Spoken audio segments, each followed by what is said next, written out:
Une jeune étudiante a aperçu un Hells Angel dans une station-service et s'est précipitée vers lui, la voix tremblante. Pouvez-vous me cacher lui a-t-elle demandé. Il me suit depuis plusieurs jours. Le moteur n'a pas hésité. Il a immédiatement confronté l'homme qui l'avait effrayé. Ce qui s'est passé ensuite a paralysé toute la ville. Elle s'appelait Cleo Whitmore et avait 14 ans. Pendant des semaines, elle avait essayé de dire à quelqu'un, n'importe qui, qu'elle était suivie. Elle l'avait dit à ses parents. Ils avaient répondu qu'elle dramatisait. Elle l'avait dit à ses professeurs. Ils avaient répondu qu'elle cherchait à attirer l'attention.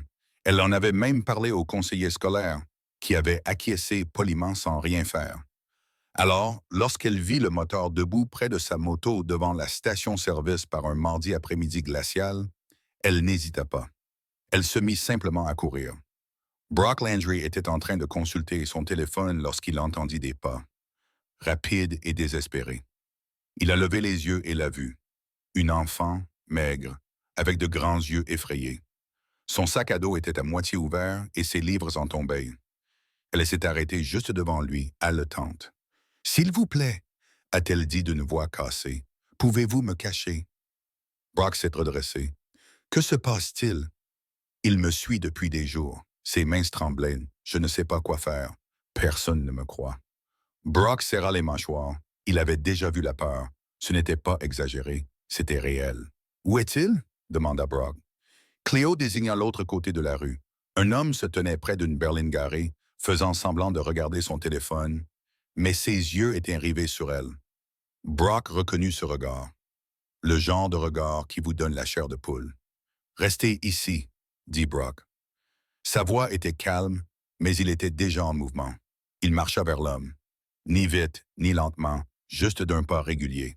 C'était le genre de démarche qui disait « Je vous ai vu et vous êtes fini. » L'homme le remarqua. Il se raidit, détournant le regard, et se mit à marcher dans la direction opposée. Brock l'interpella. « Hé, hé !» L'homme s'arrêta et se retourna. « Quoi? » demanda-t-il. « Vous suiviez cette fille? » « Je ne sais pas de quoi vous parlez. » Brock s'approcha. « Si vous le savez. » Le visage de l'homme pâlit. « Je ne faisais rien. »« Alors pourquoi avez-vous couru quand je me suis approché? » Il n'y eut pas de réponse. Brock sortit son téléphone. « J'appelle la police. Vous pourrez leur expliquer. » Le regard de l'homme se posa sur Cleo, puis revint sur Brock. « Vous ne comprenez pas. Je comprends très bien. » Avant que l'homme n'ait pu bouger, Brock lui attrapa le bras. Pas brutalement, mais fermement. Le genre de prise qui disait « Vous n'irez nulle part. » Claire observait la scène depuis la station-service, le cœur battant. Elle n'avait jamais vu quelqu'un faire ça auparavant. Il suffit d'intervenir. Agissez, sans poser de questions, sans hésiter. Brock composa le 9 sur 69. Oui, j'ai besoin d'un agent à la station Shell de North Avenue. Il y a ici un homme qui suit un enfant. L'opérateur posa des questions. Brock y répondit. Pendant tout ce temps, il garda sa main sur l'épaule de l'homme. En quelques minutes, les sirènes retentirent. Une voiture de patrouille entra dans le parking. 2 agents en sont sortis. « Quelle est la situation? » a demandé l'un d'eux. Brock a expliqué. Pendant ce temps, Cleo se tenait à l'écart en silence, regardant tout se dérouler comme dans un film. Elle ne pouvait pas mettre en pause. Les agents ont emmené Evan Rock, un homme de 35 ans, et ont commencé à lui poser des questions. Il a tout nié. Il a dit qu'il s'agissait d'un malentendu. Il a dit qu'il se trouvait simplement dans le quartier. Mais Cleo savait que ce n'était pas vrai. Brock aussi. L'un des agents s'approcha d'elle. « Ça va? » Elle acquiesça, mais ce n'était pas le cas. « Pas vraiment. Nous allons l'emmener pour l'interroger, dit l'agent. Vous devrez venir au poste pour faire une déposition. » Cleo eut un haut le cœur. Elle ne voulait pas revivre tout cela. Elle ne voulait pas tout réexpliquer, mais elle acquiesça quand même. Brock s'approcha. « Je vais l'accompagner. » Le policier le regarda. « Vous êtes de sa famille? » « Non, répondit Brock, mais je ne la laisserai pas faire ça toute seule. » Le policier hésita, puis acquiesça. « Très bien. » Pendant qu'il faisait monter Evan à l'arrière de la voiture de police, Brock s'approcha de Cleo. Elle fixait le sol, les bras croisés autour d'elle. « Tu as fait ce qu'il fallait, » dit Brock. Elle leva les yeux vers lui. « Personne d'autre ne le pense. » Alors ils ont tort. Les yeux de Cleo se remplirent de larmes, mais elle les refoula. Elle ne voulait pas pleurer. « Pas ici, pas maintenant. » Comment vous appelez-vous? Demanda Brock. Cleo? Je m'appelle Brock, dit-il après une pause. Vous avez faim? Elle secoua la tête. Vous en êtes sûr? J'étais sur le point d'aller manger quelque chose, et je déteste manger seul. Cleo esquissa un sourire. Ça va, Brock acquiesça. D'accord, mais l'offre tient toujours. Ils restèrent là un moment, regardant la voiture de police s'éloigner. L'homme qui la suivait depuis des semaines était enfin parti. Mais Cleo ne se sentait pas soulagée. Elle se sentait épuisée. « Allez, viens, dit Brock. On va te trouver un endroit sûr. » Il la conduisit dans un petit restaurant de l'autre côté de la rue. L'intérieur était calme. Il n'y avait que quelques personnes éparpillées dans les bas-au-sol. Brock commanda un café. Cleo commanda de l'eau.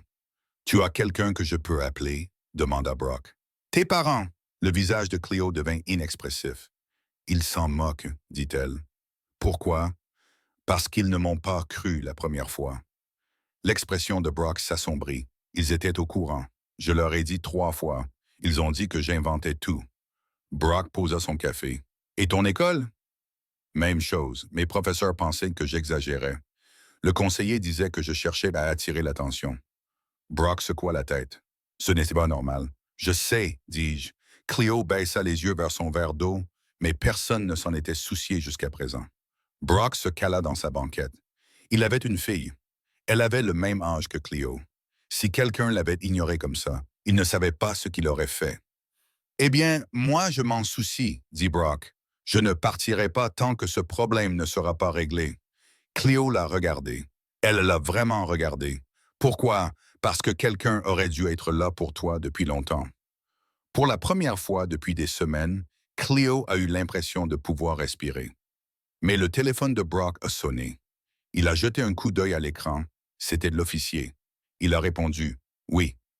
La voix de l'officier était tendue. « Nous avons un problème. » Brock eut un coup au cœur. Quel genre de problème? Il s'est enfui. Quoi? Quand nous sommes arrivés au poste, il s'est enfui. Nous fouillions la zone en ce moment, mais il a disparu. Brock ferma les yeux. Vous voulez dire qu'il est toujours en liberté? Oui, mais nous le trouverons. Brock raccrocha. Il regarda Cleo. Elle était devenue livide. Que s'est-il passé? Demanda-t-elle. Brock hésita, puis il lui raconta. Les mains de Cleo se mirent à trembler à nouveau. Il va revenir. Non, dit Brock. Il ne reviendra pas, parce que je vais m'en assurer. Elle le fixa du regard. Comment? J'ai des amis, dit Brock, et nous n'abandonnons pas les nôtres. Avant de continuer, dit-il, as-tu déjà essayé de dire la vérité à quelqu'un qui ne t'a pas cru? Le restaurant semblait plus petit à présent. Cleo était assise en face de Brock, fixant son verre d'eau intact. Ses mains tremblaient encore. « Il va me retrouver, » dit-elle doucement. Brock se pencha vers elle. « Non, il ne te retrouvera pas, je te le promets. »« Tu ne peux pas promettre ça. Regarde-moi. » Cleo leva les yeux. Il y avait quelque chose dans le regard de Brock qu'elle n'avait jamais vu chez personne d'autre auparavant.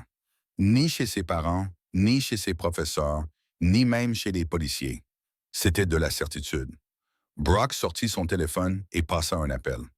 La personne répondit après 2 sonneries. « Oui. » Une voix bourrue répondit. « Reaper, c'est Brock. J'ai besoin du club. » Il y eut un silence. « Que se passe-t-il? Je t'expliquerai quand tu seras là. Amène tout le monde. On a un problème. Où es-tu? » Au Rosie's Diner sur North Avenue. « Donne-moi 20 minutes. » Brock raccrocha et regarda Cleo. « Tu n'es plus seul dans cette affaire. »« Qui sont-ils? » demanda-t-elle. « Des gens qui s'en soucient. » 23 minutes plus tard, le grondement des motos emplit le parking. Cleo se tourna vers la fenêtre et les vit. 6 motards, tous vêtus du même gilet en cuir arborant l'écusson des Hells Angels dans le dos. Ils se garèrent en ligne et coupèrent leurs moteurs un par un. Brock se leva. « Viens, dit-il. » Cleo hésita. « Je ne les connais pas. »« Tu les connaîtras, répondit-il. Elle le suivit dehors. Les motards marchaient déjà vers le restaurant.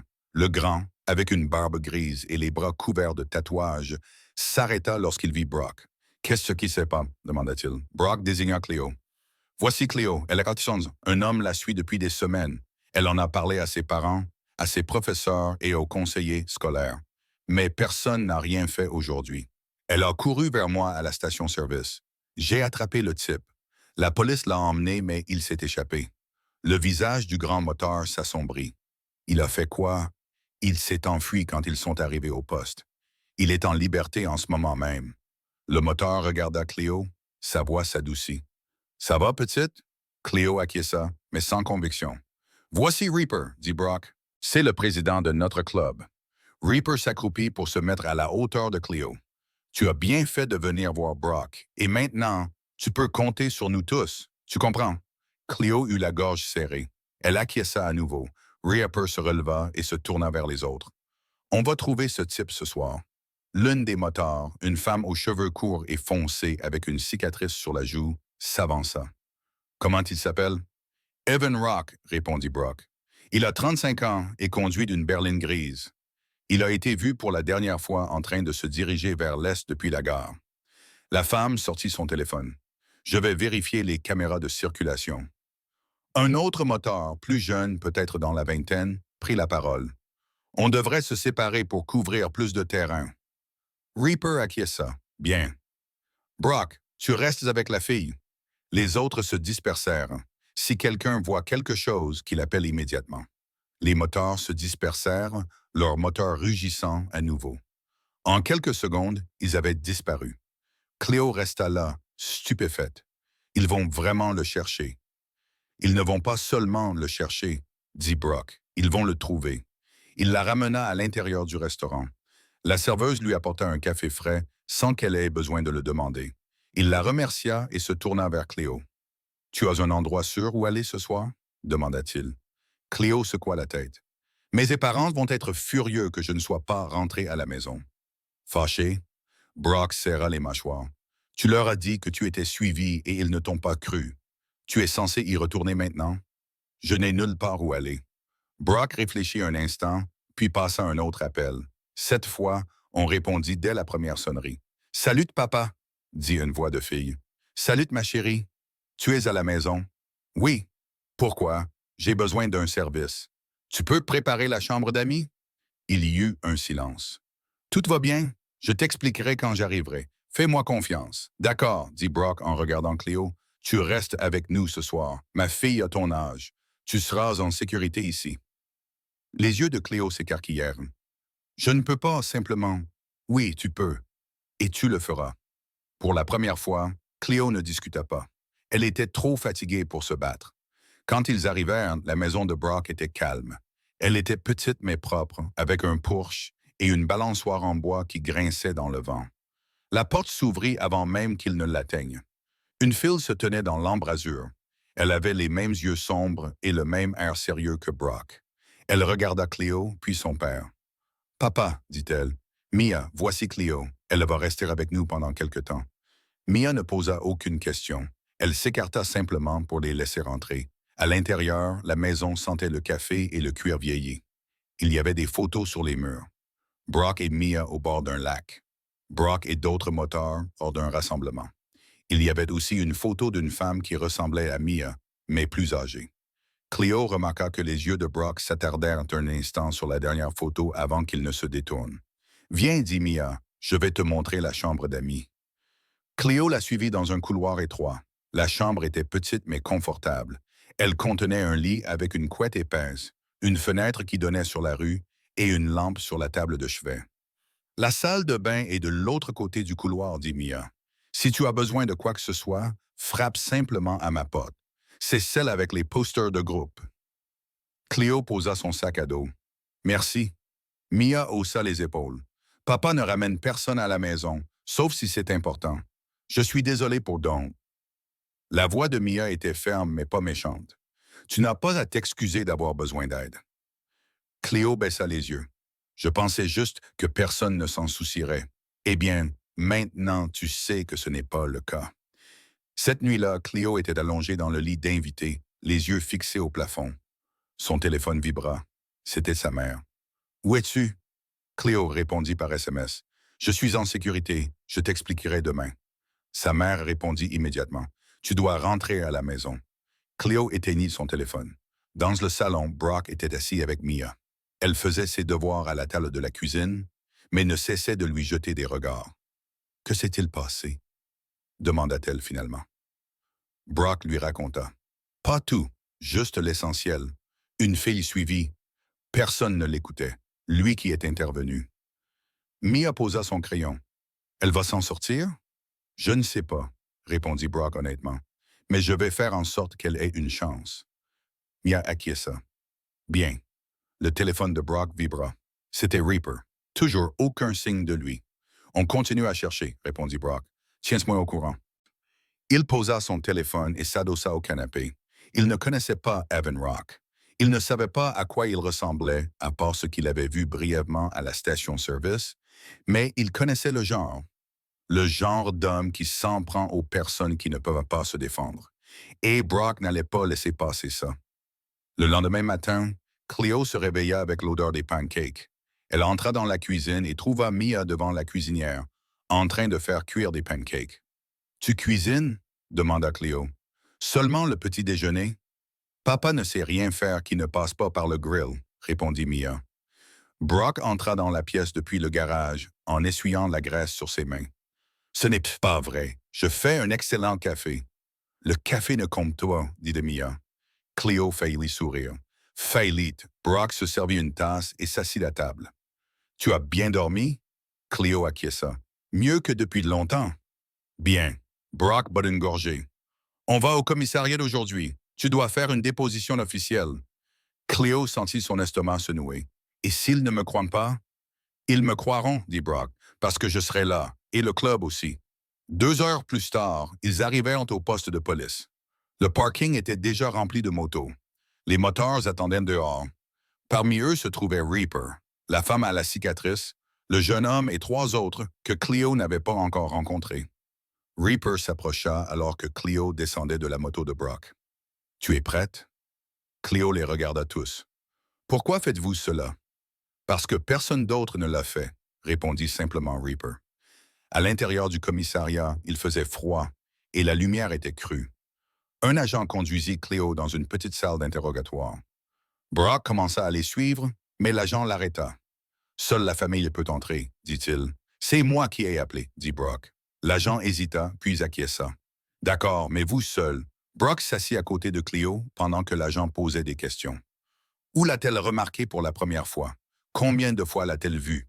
L'avait-il déjà abordé? En avait-elle parlé à quelqu'un? Cleo répondit à toutes les questions. Sa voix était calme mais assurée. Et pour la première fois, quelqu'un notait tout. Lorsqu'elle eut terminé, l'agent ferma son carnet. « Nous avons lancé un mandat d'arrêt contre lui. Si vous le revoyez, appelez immédiatement le 911, compris? » Cleo acquiesça. « Pour ce que ça vaut, » ajouta l'officier, « je suis désolé que personne n'ait pris ce que-là au sérieux plus tôt. » Cleo ne répondit pas. Elle se leva simplement et sortit.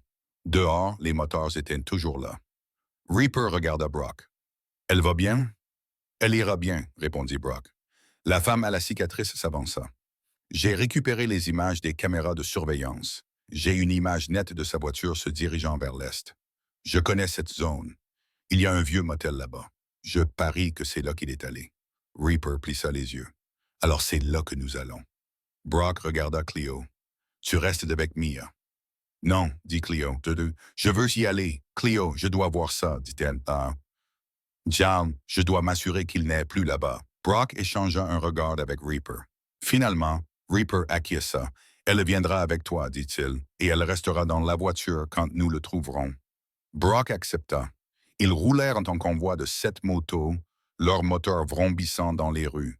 Cleo s'agrippa à Brock, le cœur battant à tout rompre. Elle ne savait pas ce qui se passerait lorsqu'ils trouveraient Evan. Elle ne savait pas si les choses se passeraient comme elle l'espérait. Mais, pour la première fois depuis des semaines, elle n'était pas seule pour affronter cette situation. Le motel apparut. Il était délabré, la peinture s'écaillait et la moitié des lumières étaient grillées. La femme à la cicatrice désigna une berline grise garée dans le coin arrière. « C'est sa voiture. » Reaper leva la main. Les motos ralentirent et s'arrêtèrent. Les moteurs descendirent. Brock se tourna vers Cleo. « Reste ici. Verrouille les portes. Si quelque chose arrive, appelle le 911. » Cleo acquiesça. Elle regarda les moteurs se diriger vers le motel. Reaper frappa à la porte de la chambre 12. Il n'y eut pas de réponse. Il frappa à nouveau, plus fort cette fois. La porte s'ouvrit alors et Evan Rock se tenait là, figé sur place. Il ne s'enfuit pas cette fois-ci. Il en était incapable. « Quand avons-nous cessé de protéger ceux qui en ont le plus besoin? La chambre du motel était vide. Reaper entra et regarda autour de lui. Il n'y avait ni vêtements, ni sac, rien. Il était là, dit la femme à la cicatrice en montrant un reçu sur la table de chevet. Il est parti il y a 2 heures. Brock serra les mâchoires. Il retourna dehors où Cleo l'attendait dans la voiture. Elle vit son visage et comprit. « Il est parti, n'est-ce pas? » demanda-t-elle. Brock ne répondit pas tout de suite. Il se contenta d'acquiescer. Cleo baissa les yeux. « Il sera toujours là-bas, dit-il. »« Non, répondit Brock. Ce n'est pas vrai. » Mais même en disant cela, il n'en était pas sûr. 3 jours passèrent. Le club chercha partout. Ils fouillèrent le motel Eastside, les gares routières, les parkings et les stations-service sur l'autoroute. Rien. Evan Rock avait disparu. Cleo resta avec Brock et Mia. Elle allait à l'école, rentrait à la maison et faisait ses devoirs, mais ne parlait presque pas. La nuit, elle restait éveillée, fixant le plafond et se demandant s'il l'observait depuis un endroit qu'elle ne pouvait pas voir. Mia le remarqua. Un soir, elle frappa à la porte de Cleo. « Je peux entrer? » Cleo s'est assise. « Oui. » Mia s'est assise sur le bord du lit. « Ça va? » Cleo a haussé les épaules. « Je ne sais pas. Mon père ne va pas arrêter de le chercher. Je sais. » La voix de Cleo était calme. « Mais s'il ne le retrouve jamais? » Mia n'avait pas de réponse à cette question, alors elle laisse rester assise là. Parfois, cela suffisait. Le 4e jour, Brock prit une décision. Il composa un numéro qu'il n'avait pas utilisé depuis des années. Ray's Investigations. Une voix répondit. Ray, c'est Brock Landry. Il y eut un silence. Comment? Brock, ça fait longtemps. J'ai besoin d'un service. Quel genre de service? Brock expliqua la situation. Un homme suivait une fille de 14 ans. La police ne parvenait pas à le retrouver. Le club le recherchait depuis des jours, sans succès. J'ai besoin de quelqu'un qui puisse creuser plus loin, dit Brock. Ray resta silencieux pendant un moment. Ça va te coûter cher. Je sais, je parle d'au moins 5 000 $, peut-être plus selon ce que je trouve. Brock n'hésita pas. Marché conclu. Très bien. Envoie-moi tout ce que tu as. Photos, numéro d'immatriculation et dernier endroit connu. Je m'y mets dès ce soir. Brock raccrocha et regarda Reaper, assis en face de lui dans le clubhouse. 5 000 $? Oui, répondit Reaper. Oui. Tu as cette somme?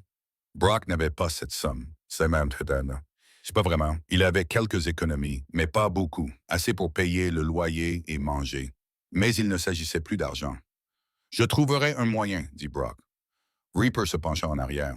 Le club peut participer. Non, dit Brock. C'est à moi de payer. Pourquoi? Brock pensa à Cleo. Il se souvenait de la façon dont elle avait couru vers lui à la station-service, de la façon dont elle l'avait regardé lorsqu'elle lui avait dit que personne ne la croyait, de la façon dont elle dormait à peine maintenant parce qu'elle avait trop peur de fermer les yeux. Parce qu'elle a demandé de l'aide, dit Brock.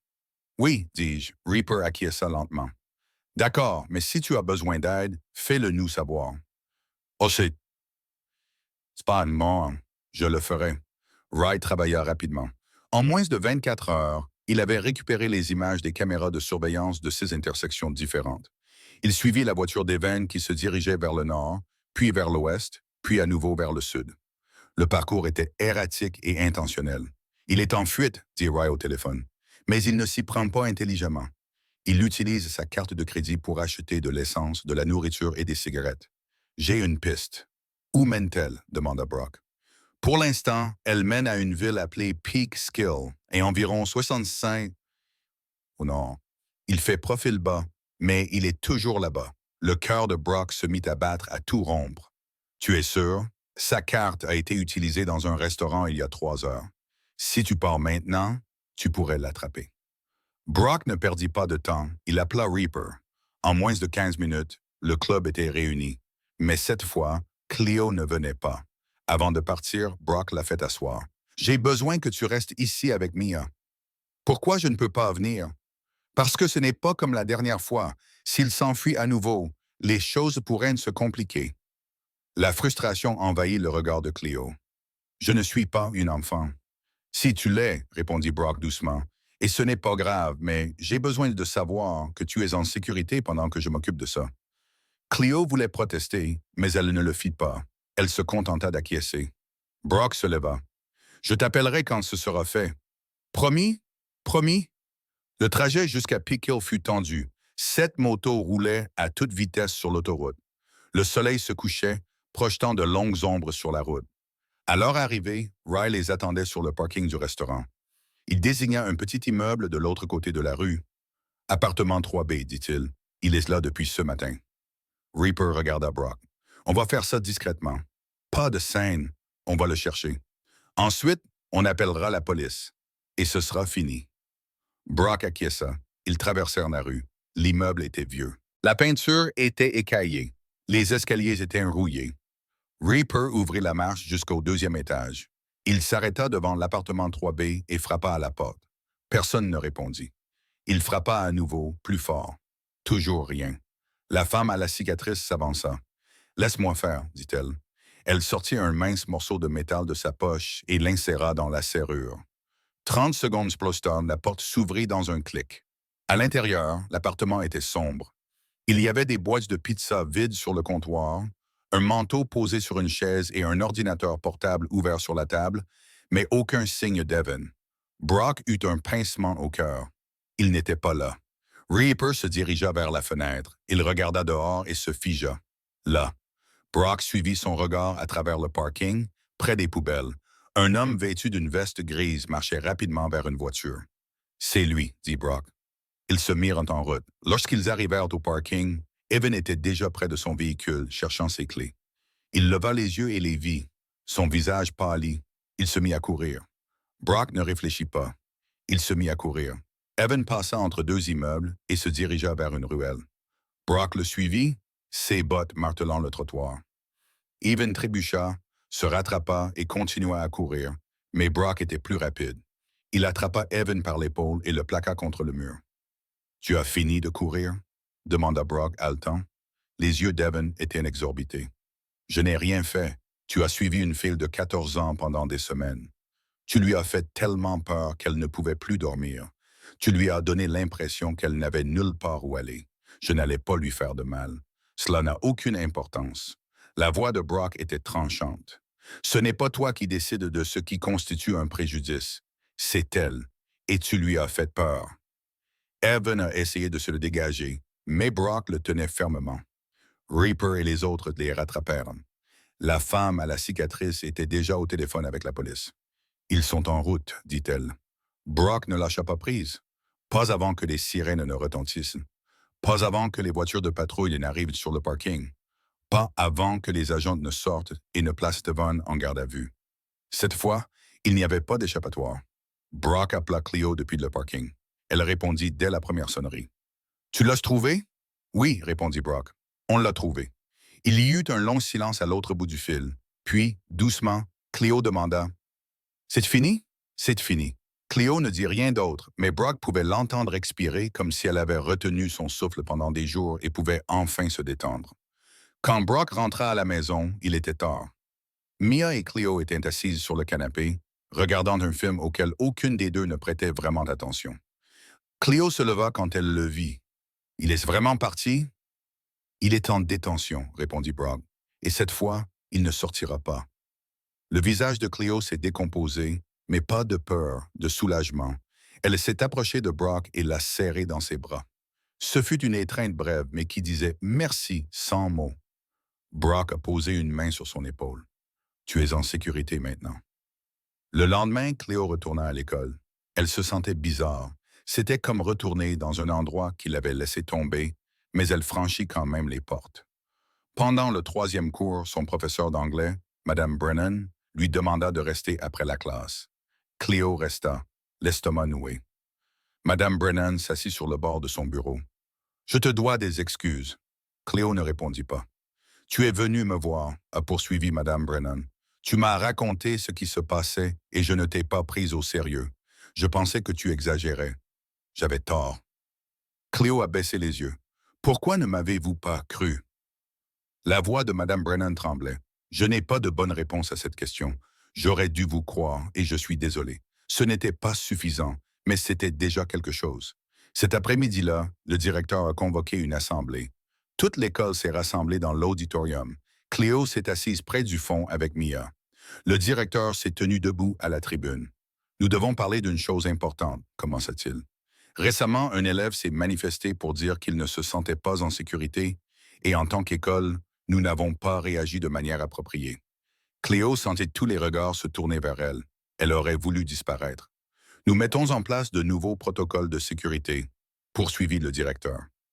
Ceux-ci comprennent une ligne d'assistance directe permettant aux élèves de signaler leurs préoccupations et une formation obligatoire pour tout le personnel sur la reconnaissance des signes avant-coureurs.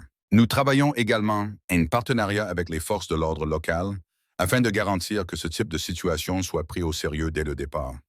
C'était un progrès, mais Cléo ne pouvait s'empêcher de se demander combien d'autres élèves avaient été ignorés avant elle. Ce soir-là, Brock était assis avec Reaper au clubhouse. Les autres étaient rentrés chez eux.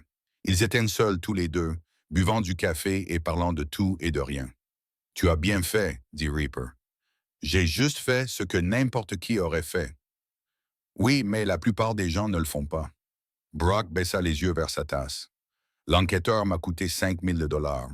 Reaper haussa un sourcil. « Ça va? »« Ça ira. J'ai du travail en vue. Je vais m'en sortir. » Reaper resta silencieux pendant un moment, puis il dit « Le club veut organiser un événement. » « Quel genre d'événement? » « Une collecte de fonds pour les enfants comme Cléo, pour les enfants qui ont besoin d'aide mais ne savent pas vers qui se tourner. Nous collectons des fonds pour les refuges, les lignes d'assistance téléphonique et les programmes de sécurité. » Brock leva les yeux. « Tu es sérieux? Tout à fait sérieux. Et nous voulons que tu le diriges. » Brock ne savait pas quoi dire. « Tu as sauvé la vie de cette fille, » dit Reaper. « Maintenant, faisons en sorte que d'autres enfants aient la même chance. » 2 semaines plus tard, Cléo était assise dans la chambre d'amis de la maison de Brock. Elle n'avait plus l'impression d'être dans une chambre d'amis. Elle avait l'impression d'être chez elle. Mia frappa à la porte et entra sans attendre de réponse. « Tu es prête pour quoi? Papa veut te parler en bas. » Cléo la suivit jusqu'au salon. Brock était assis sur le canapé, tenant quelque chose dans ses mains. « Assieds-toi, dit-il. » Cléo s'assit. Brock lui tendit un morceau de cuir plié. Elle le déplia. C'était un gilet plus petit que ceux que portaient les motards, mais il avait le même écusson dans le dos. « Tu fais partie de ce groupe maintenant, » dit Brock, « si tu le souhaites. » Cléo fixa le gilet. Elle ne savait pas quoi dire. « Tu n'es pas obligé de le porter, » ajouta Brock. « Mais je voulais que tu saches que tu n'es plus seul. Tu peux toujours compter sur nous. » Les larmes montèrent aux yeux de Cléo. Elle serra le gilet contre elle. « Merci, » murmura-t-elle. Cette nuit-là, une décision allait tout changer. Aurais-tu continué à chercher même si tout le monde avait abandonné? La salle d'audience était plus petite que Cléo ne l'avait imaginé. Il y faisait froid. Des néons bourdonnaient au-dessus de leur tête. Elle s'assit entre Brock et sa mère, les mains jointes sur ses genoux. Avenrock était assis à la table de la défense. Il ne la regarda pas une seule fois. Le juge lut les chefs d'accusation. Harcèlement d'un mineur, des refus d'obtempérer. Chaque mot semblait plus lourd que le précédent. Une fois sa lecture terminée, le juge a refusé la libération sous caution. Compte tenu des antécédents de fuite du prévenu, celui-ci resterait en détention provisoire dans l'attente de son procès. L'avocat d'Evans a commencé à protester, mais le juge était déjà passé à autre chose. Cléo a expiré. À l'extérieur du tribunal, sa mère s'est tournée vers Brock. « Merci. » C'était la première fois qu'elle le disait. La première fois qu'elle reconnaissait ce qu'il avait fait. Brock s'est contenté d'acquiescer. « C'est une bonne fille, dit-il. Vous auriez dû la croire. » Le visage de sa mère se crispa. « Je sais. » Cléo ne dit rien. Elle se contenta de marcher vers la voiture. 2 jours plus tard, ses parents se présentèrent chez Brock. Cléo était dans le salon en train de faire ses devoirs lorsque la sonnette retentit. Mia répondit « Puis-je vous aider? » « Nous sommes venus voir Cléo, » répondit son père. Brock apparut dans l'embrasure de la porte. « Elle est ici, mais vous ne l'emmènerez nulle part à moins qu'elle ne le veuille. » Sa mère regarda derrière lui. « Cléo? » Cléo se leva. Elle se dirigea vers la porte, mais ne sortit pas. « Que voulez-vous? » demanda-t-elle. La voix de son père était calme. « Nous voulons parler. » Cléo croisa les bras. « Maintenant, vous voulez parler? » Les yeux de sa mère se remplirent de larmes. « Pourquoi es-tu désolé? De ne pas avoir écouté? De ne pas t'avoir cru? De t'avoir donné l'impression que tu devais gérer cela toute seule? Cléo eut la gorge serrée. Elle avait attendu des semaines pour entendre ces mots, mais maintenant qu'ils étaient là, ils ne lui semblaient pas suffisants. Pourquoi ne m'avez-vous pas cru? Demanda Cléo. Son père baissa les yeux. Je ne sais pas. Je pensais que tu dramatisais. Je pensais que tout irait bien pour toi. Tout n'allait pas bien pour moi, dit Cléo. J'étais terrifié et vous vous en fichiez. Nous nous soucions de toi, dit sa mère. Nous ne savions simplement pas comment te le montrer. Cléo secoua la tête. Ce n'est pas suffisant. Son père s'avança. Tu as raison, ce n'est pas suffisant. Mais nous essayons maintenant. Nous voulons que tu rentres à la maison. Cléo regarda Brock. Il ne dit rien.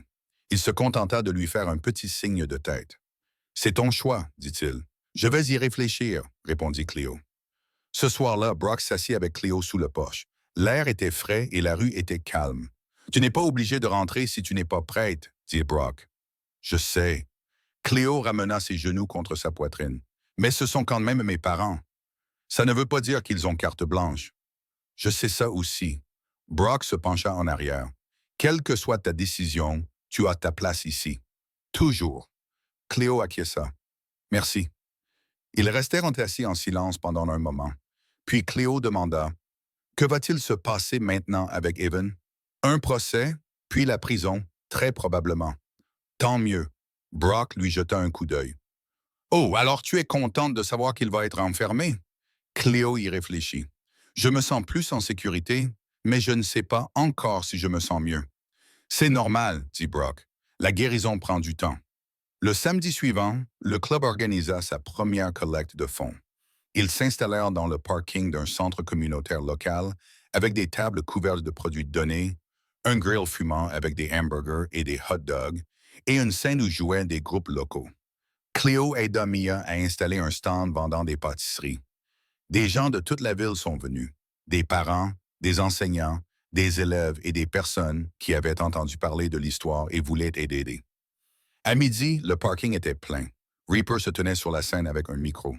Merci d'être venu aujourd'hui. Nous sommes tous ici pour une seule raison, pour faire en sorte qu'aucun enfant n'ait jamais à vivre ce que Cléo a vécu, pour faire en sorte qu'il y ait toujours quelqu'un à l'écoute.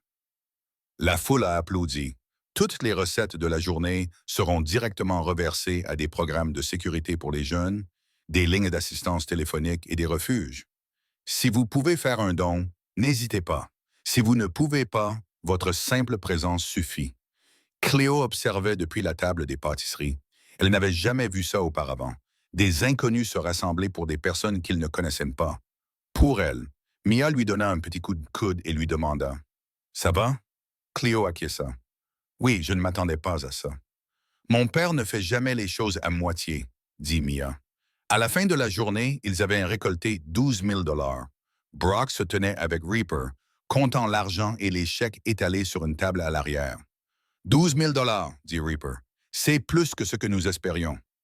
Brock n'en croyait pas ses yeux. Qu'est-ce qu'on en fait? On fait un don, comme prévu. Brock acquiesça. Où? J'ai repéré quelques endroits.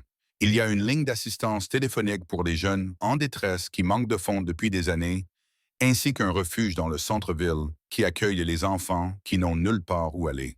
On partagera le don entre les deux. Bonne idée. Reaper regarda Brock. Les gens te considèrent comme un héros, tu sais. Brock secoua la tête. Je ne suis pas un héros. J'ai juste fait ce qu'il fallait faire. C'est justement ça qui fait de toi un héros. Une semaine plus tard, les informations locales diffusèrent un reportage intitulé « Un moteur sauve une adolescente et récolte des milliards de dollars pour la sécurité des jeunes. » Un moteur sauve une adolescente et récolte des milliards de dollars pour la sécurité des jeunes. Cléo regarda le reportage depuis le canapé de la maison de Brock.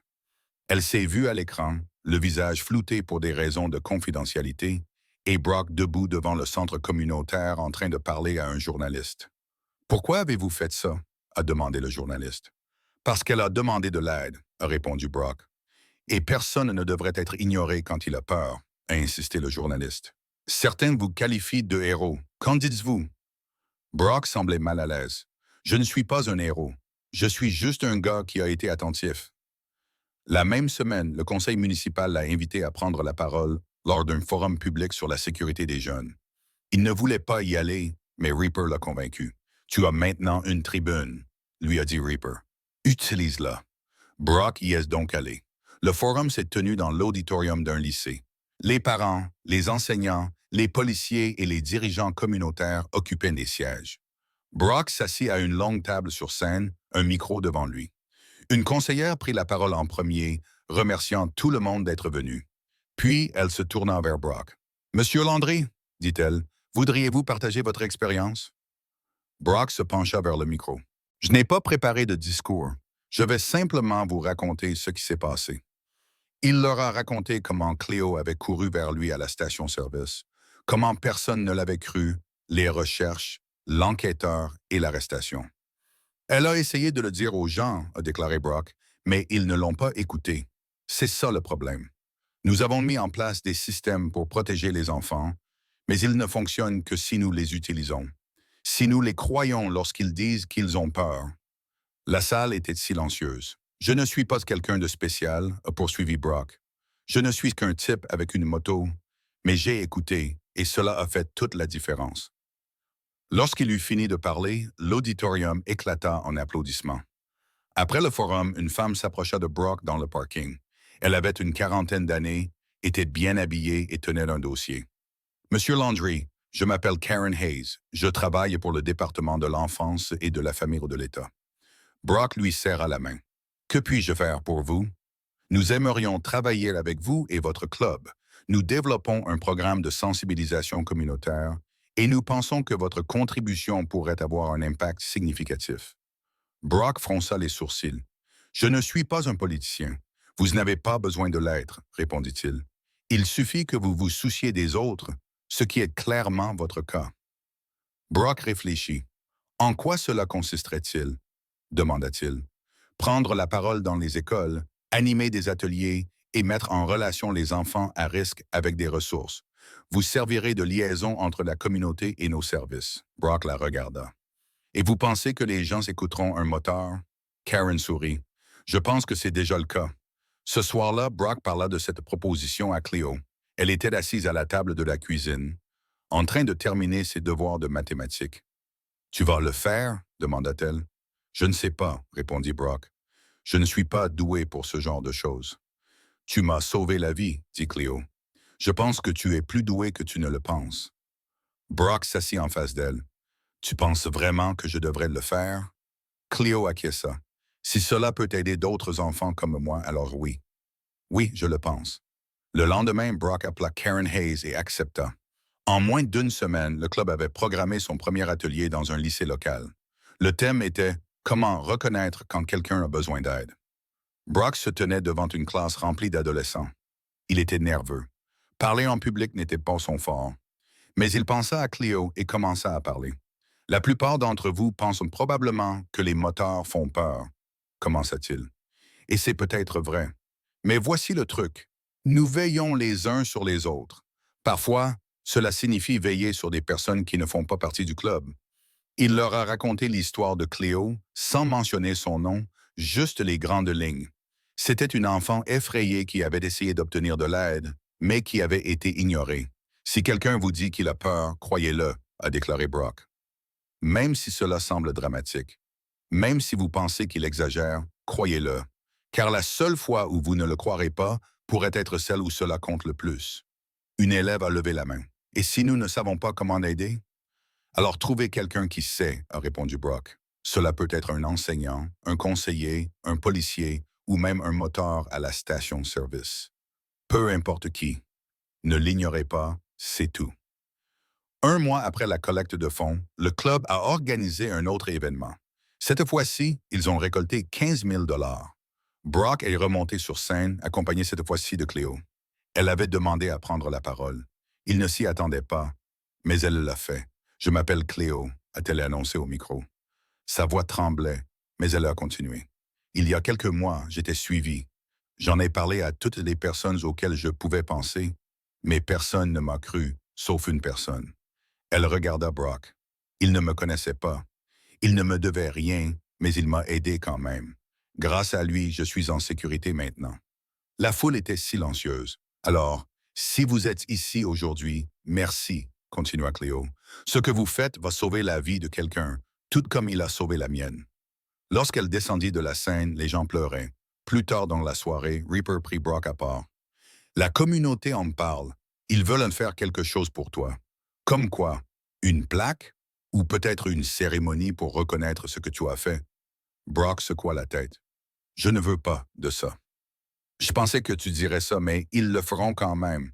Alors dites-leur de faire un don à la place. À la ligne d'assistance téléphonique, au refuge, n'importe où sauf à moi. Reaper sourit. Tu ne comprends vraiment pas, n'est-ce pas? Comprendre quoi? Tu as changé cette ville. Les gens y prêtent attention maintenant. Les enfants s'expriment. Les parents les écoutent. Les écoles changent leur politique. Tout ça parce que tu t'es soucié d'eux. Brock baissa les yeux. J'ai juste fait ce que n'importe qui aurait dû faire. C'est justement ça, dit Reaper. La plupart des gens ne le font pas, mais toi, tu l'as fait. Et maintenant, tout le monde sait qu'ils peuvent le faire aussi. Ce soir-là, Brock s'assit sous le porche avec Mia et Cleo. Tous trois regardèrent le soleil se coucher, le ciel se teintèrent d'orange et de rose. « Papa, dit Mia, je suis fier de toi. » Brock sourit. « Merci, ma petite. » Cléo se pencha en arrière sur sa chaise. « Moi aussi. » Brock ne dit rien. Il resta simplement assis là, ressentant quelque chose qu'il n'avait pas ressenti depuis longtemps. La paix. À partir de ce moment, il n'était plus seulement un moteur. 6 mois plus tard, l'air matinal était vif. Cléo se tenait devant son miroir, ajustant le gilet que Brock lui avait offert. Il lui allait mieux maintenant. Elle avait grandi. Sa mère frappa à la porte. « Tu es prête? » Cléo se retourna. « Oui. » Elles vivaient à nouveau ensemble depuis 3 mois. Ce n'était pas parfait. Il y avait encore des conversations difficiles et des moments où Cléo se rappelait à quel point elle s'était sentie seule.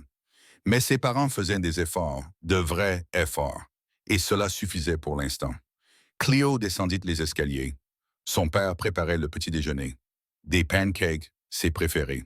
« C'est un grand jour, dit-il. »« Oui. » Aujourd'hui avait lieu le 6e événement mensuel du club. Cléo avait aidé à les organiser depuis le tout premier. Elle connaissait désormais le dispositif par cœur. Table, grill, scène, don. Son père posa une assiette devant elle.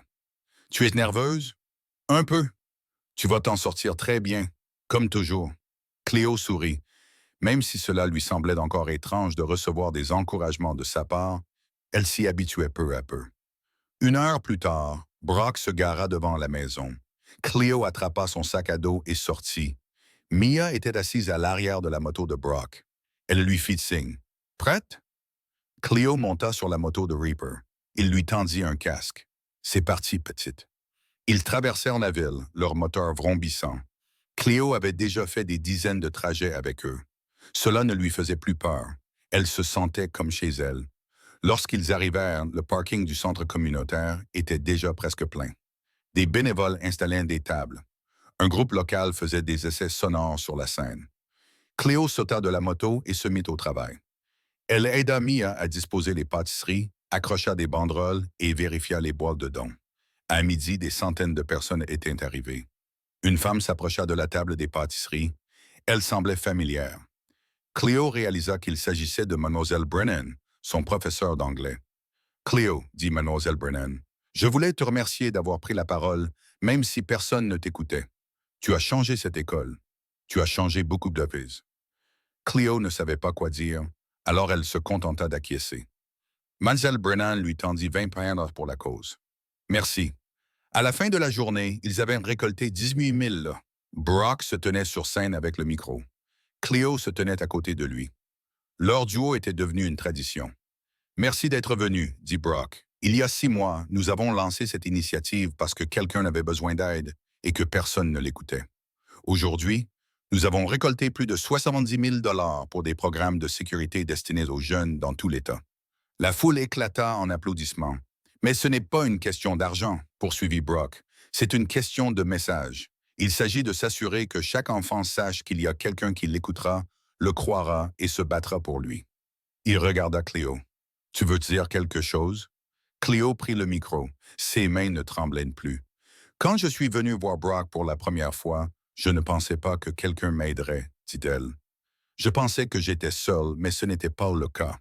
Et si certains d'entre vous ressentent la même chose, je veux que vous sachiez que vous n'êtes pas seul non plus. La foule applaudit. Certaines personnes essuyèrent leurs yeux. Ce club m'a sauvé la vie, dit Cléo. Et maintenant, il sauve celle d'autres personnes. Alors merci d'être ici, de vous soucier des autres et d'être venu. Elle rendit le micro à Brock. Il lui sourit. Je suis fier de toi, petite. Ce soir-là, après que la foule se soit dispersée et que les tables aient été rangées, les membres du club se sont retrouvés à leur endroit habituel, un petit bar à la périphérie de la ville. Cléo et Mia étaient assises à une table dans un coin, buvant des sodas, tandis que les adultes discutaient autour d'une bière. Reaper a levé son verre à Brock, se moquant du regard des autres. Les autres ont fait de même. À Brock. Brock a secoué la tête. Je n'étais pas tout seul. Si tu l'étais, dit la femme à la cicatrice. Elle s'appelait Jenna. Cléo connaissait désormais tous leurs noms. C'est toi qui as commencé. Nous, on t'a juste suivi. Eh bien, je suis content que vous l'ayez fait, dit Brock. Reaper se cala dans sa chaise. Alors, quelle est la suite? Comment ça? Ça fait 6 mois qu'on fait ça. Les gens nous demandent si on va continuer. Brock regarda autour de la table. Qu'en pensez-vous? Jenna acquiesça. Je suis partante. Les autres approuvèrent. Alors on continue, dit Brock. Reaper sourit. Tant mieux, continua-t-il, parce que j'ai déjà réservé la salle pour le mois prochain. Tout le monde rit. Plus tard dans la soirée, Brock raccompagna Cléo chez elle. Elle vivait désormais avec ses parents, mais passait encore la plupart de ses week-ends chez Brock. Les vieilles habitudes ont la vie dure. Il se gara devant chez elle. Ça va? Oui. Cléo détacha sa ceinture de sécurité, mais ne sortit pas tout de suite. Je peux te poser une question? Bien sûr. Pourquoi m'as-tu aidé à la station-service ce jour-là? Tu ne me connaissais même pas. Tu ne me devais rien. Brock réfléchit un instant. Parce que tu me l'as demandé. Et parce que j'ai une fille de ton âge. Si elle avait besoin d'aide et que personne ne lui venait en aide, j'aimerais que quelqu'un comme moi soit là. Cléo acquiesça. Eh bien, je suis contente que ce soit toi. Moi aussi, petite. Elle sortit de la voiture et se dirigea vers la porte d'entrée. Avant d'entrer, elle se retourna et fit un signe de la main. Brock lui rendit son salut. 3 semaines plus tard, Evan Rock fut condamné à 8 ans de prison. Cléo était assise dans la salle d'audience avec Brock d'un côté et sa mère de l'autre. Lorsque le juge prononça la sentence, elle sentit un poids lui être enlevé de la poitrine. C'était fini. Vraiment fini. À l'extérieur du tribunal, des journalistes attendaient. Ils suivaient l'affaire depuis le début. L'un d'eux interpella Cléo. « Que pensez-vous de la sentence? » Cléo s'arrêta. Brock s'avança, prête à la protéger, mais elle secoua la tête. « Je me sens en insécurité, » répondit Cléo, pour la première fois depuis longtemps. « Avez-vous quelque chose à dire aux autres enfants qui vivent une situation similaire? » Cléo réfléchit. « N'abandonnez pas et n'ayez pas peur de demander de l'aide. Même si personne ne vous écoute la première fois, continuez d'essayer, car quelqu'un finira par vous écouter, quelqu'un comme Brock. » Le journaliste s'est tourné vers Brock. « Monsieur Landry, a-t-il commencé? Que diriez-vous aux personnes qui veulent aider mais ne savent pas comment? » « Soyez attentifs, » a répondu Brock. « Écoutez-les, croyez-les quand ils disent qu'ils ont peur, et si vous ne pouvez pas les aider, trouvez quelqu'un qui le peut. » C'est tout ce qu'il faut. Un mois plus tard, la ville a organisé une cérémonie. Elle inaugurait un nouveau centre d'aide aux jeunes en difficulté, le premier du genre dans la région, entièrement financé par des dons de la communauté et les événements organisés par le club. Brock se tenait sur scène avec le maire, Reaper et plusieurs responsables municipaux. Cléo était assise avec Mia au premier rang. Le maire a prononcé un discours sur la communauté et la compassion. Puis elle s'est tournée vers Brock. « Monsieur Landry, a-t-elle dit, ce centre existe grâce à vous, parce que vous avez vu quelqu'un qui avait besoin d'aide et que vous n'avez pas détourné le regard. Au nom de la ville, merci. » Elle lui a remis une plaque. Il l'a acceptée, mais semblait mal à l'aise. Quand ce fut son tour de prendre la parole, il fut bref. « Je n'ai pas fait cela pour être reconnu, dit-il. Je l'ai fait parce que c'était de la bonne chose à faire. J'espère que ce centre rappellera aux gens que nous avons tous la responsabilité de veiller les uns sur les autres, en particulier sur ceux qui ne peuvent pas veiller sur eux-mêmes. » La foule se leva et applaudit. Après la cérémonie, Cléo visita le nouveau centre avec Brock et Mia. Les murs étaient peints de couleurs vives. Il y avait des fauteuils confortables et des salles privées pour les consultations, ainsi qu'une ligne d'assistance téléphonique accessible 24 heures sur 24. C'est incroyable, s'exclama Cléo. Brock regarda autour de lui. Oui, en effet. Une employée s'approcha. Excusez-moi, Monsieur Landry, nous voulions vous montrer quelque chose. Elle les conduisit vers un mur près de l'entrée. Une plaque en l'honneur de Cleo Whitmore et Brock Landry y était accrochée, sur laquelle on pouvait lire: Le courage, c'est demander de l'aide, et l'héroïsme, c'est l'apporter. Cleo eut le souffle coupé. Brock posa une main sur son épaule. Ça va? Elle acquiesça, les yeux humides. Oui, ça va. Ce soir-là, Cleo s'assit sous le porche de la maison de Brock. Mia était à l'intérieur en train de faire du popcorn. Brock s'assit à côté d'elle. Tu as fait beaucoup de chemin, dit-il. Toi aussi. Il sourit. Je suppose que nous avons tous les deux fait beaucoup de chemin. Cléo regarda la rue. 6 mois plus tôt, elle était terrifiée, seule et invisible. Aujourd'hui, elle n'était plus rien de tout cela. Je porte toujours le gilet, tu sais, dit-elle. Je porte toujours le gilet, dit Cléo. J'ai remarqué, répondis-je. Est-ce que cela fait de moi un membre du club? Brock réfléchit. Le club ne concerne pas seulement les motos. Il s'agit de loyauté, de famille et de venir en aide à ceux qui en ont besoin.